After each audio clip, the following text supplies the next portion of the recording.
Hi, I'm Jason with Lake Tahoe Custom Campers, and today we're going to be going over how to put this bike rack together for the back of your all-terrain camper or four-wheel pop-up camper. For the last 5 years, I've been creating custom campers in a small shop in northern Nevada. All of our campers are hand-built and unique. We utilize a modest tool set that we have to create campers that we love, sell, and enjoy. I'd like to invite you along on this series as we create the ultimate small truck camper for our family of 3. Please like and subscribe for weekly how-to videos. For this project, you're going to need a 24-inch RockyMount van track, a RockyMount drop top fork mount kit with all the included hardware, a RockyMounts tire holder that is linked in the description, a handful of 1/4-20 Rivnuts, some 1/4-inch washers and some 1/4-inch lock washers, 3 1/4-20 by 1 inch bolts, 3 1/4-20 by 3/4 inch 80/20 specific bolts, 2 2-inch 1/4-20 bolts, and 2 80/20 nuts. Roughly 24 inches of 10/20 series 80/20, some 1/4 inch by 1/4 inch by 3/4 inch spacers, 1 inch by 1/8 inch closed cell adhesive backed foam, some blue Loctite, your preferred choice of sealant, 2 volet straps, and a bicycle, because if you don't have a bike, there's no need for a bike rack. When it comes to mounting the fork bracket to the back of the camper, you have 2 choices. You can just mount this directly to the camper somewhere. Obviously, you want to figure out where it's going to fit best. Or you can use this van track.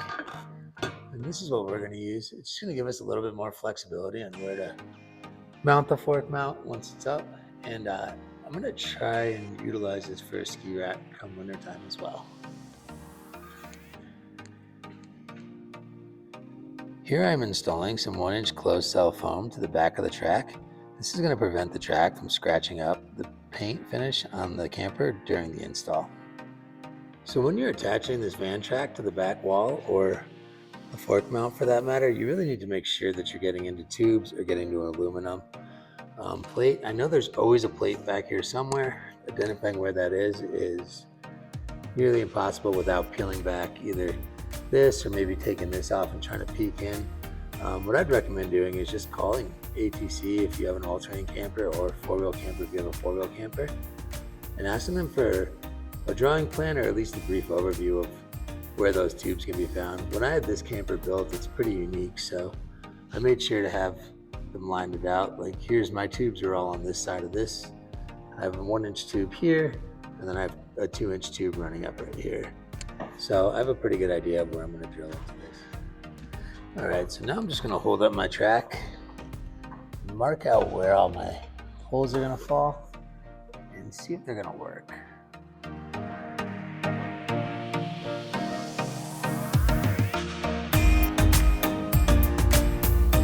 These 3 holes lined up, so they're going to line up with this mount here.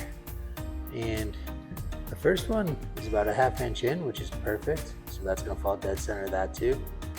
This one here is in a piece of channel, so it can pretty much fall wherever. It doesn't make a difference. And this one here, there's a 2-inch piece of tubing, and then a 1-inch, and then a 2-inch piece of tubing to the door. This one's going to fall in that center piece of tubing, just slightly left, but should be just fine. Now we're going to hit that with a center punch, followed up by a small pilot hole, making sure to use a stop collar, or in my case, a small piece of tape. Before you fully commit and make a huge hole in your camper, you can take a 90-degree pick and just spin it around in a circle to make sure that you got plenty of room there to drill the bigger hole. Now that we've ensured we have clearance to place the Rivnut as well as drill the bigger hole, I'm going to start to drill it out with an oversized step bit. This will ensure that it don't go through the back wall of the interior of the camper. Once we get it close to size, we're going to finish it out with the proper size bit for the Rivnut.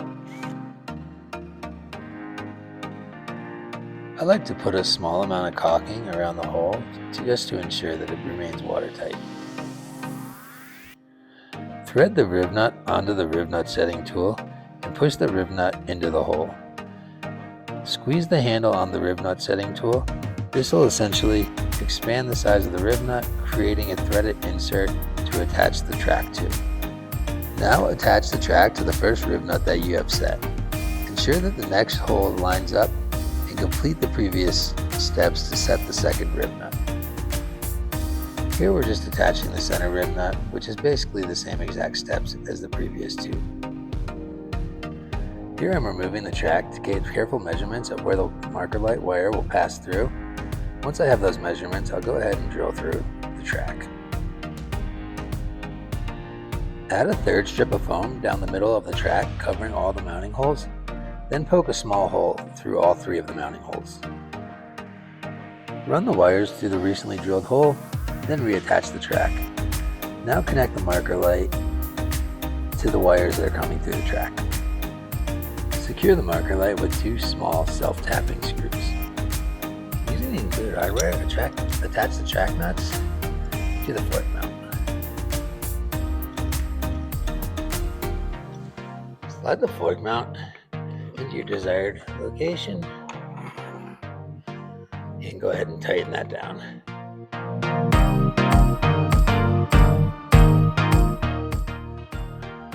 Here we're inserting the bike into the fork mount and going to secure it with the latch. With the bike attached, it's now time to determine where we're going to place the rear wheel mount. After taking some precise measurements, I found it best to use 80/20. This will allow the rear mount to be adjustable up and down, allowing different sizes of bikes to be used on this rack. Here you can see we're using the jig from 80/20 on a piece of 80/20 10/20 series. And this is going to allow us to drill an access hole through the 80/20 and mount it to the camper. This can also be accomplished with a drill press. Alright, with our lines all marked out, we're just going to go ahead and repeat the steps that we did on the top. Drill a pilot hole.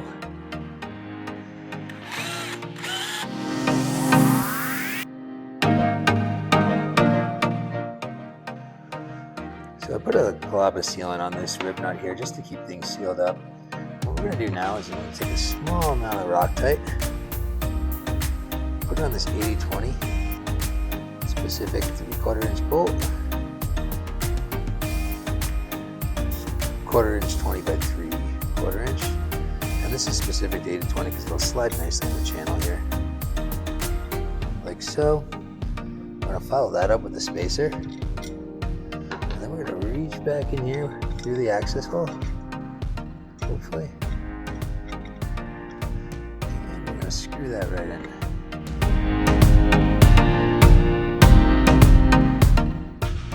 With the top bolts inserted, mark your lower hole, then slide the 80/20 out of the way, and continue with the Rivnut insert process. And install the 80/20 to the wall.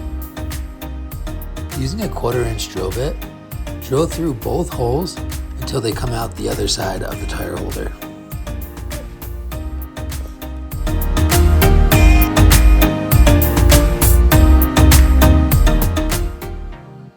With the holes now drilled through the tire carrier, grab a 2-inch 1/4 bolt and insert a 1/4 inch washer on it. Install that through the top of the tire carrier. On the back side, install another 1/4 inch washer, followed up by the extrusion nut.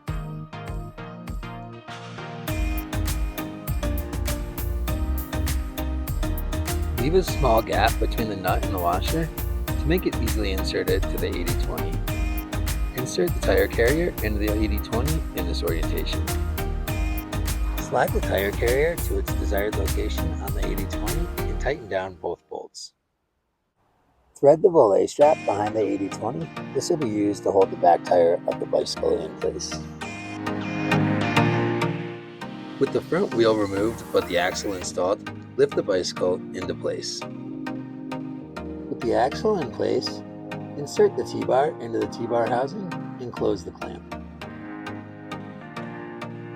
Tighten up the volet strap, securing the back wheel. To prevent the pedals from spinning, secure the crank to the swing arm using the shorter volet strap. Lock the lock and go for a rip. Thanks for watching.